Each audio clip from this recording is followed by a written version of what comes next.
Hello, I'm Lindsay Price, And I am Laramie Dean, and we would like to welcome you to our series called calling all theater teachers. Yes, that's right. And we are here to answer questions that we have received from drama teachers about stepping into a theater program. So here is today's question, Laramie. What are the necessities of a theater class? I'm afraid of leaving something out. And I think that there is something that we need to address here is that there's kind of two categories of necessities, I think. We have what's the concrete necessities, but also conceptual necessities. So let's start with the concrete. What are a couple of concrete things you need in a theater class?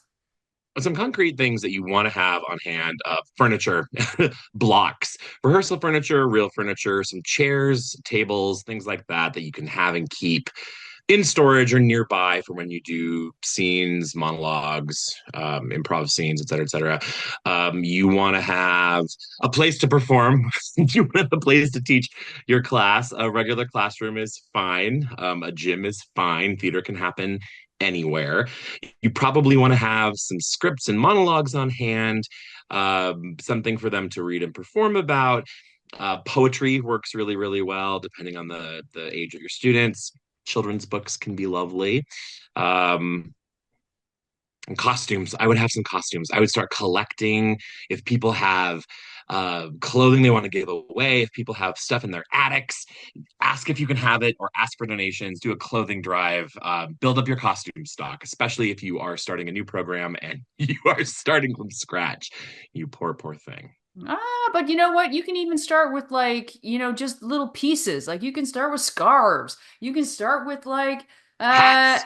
hats. There's lots of things. You don't need to get you don't need to get worked up about, oh, I don't have a full costume set. Start small. Start Yep. small. And as Laramie said, ask. Ask, ask, ask, because you'll never know unless you ask. And the worst they can do is say no.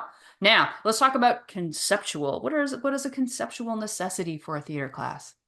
Oh, you wanna take your students on a journey. You want to have an idea of where you want them to go, some kind of ending, and that can be an ending for the entire class. If you teach a quarter long class, a semester long class, a year long class, you want to know where you're heading ultimately with them. And then you can break that into little pieces along the way that will allow you to create performances, assessments, products that can help them practice these skills that will eventually add up and scaffold until you have wherever you're taking them at the very end of the quarter, semester, year, week, day, wherever you want to take them.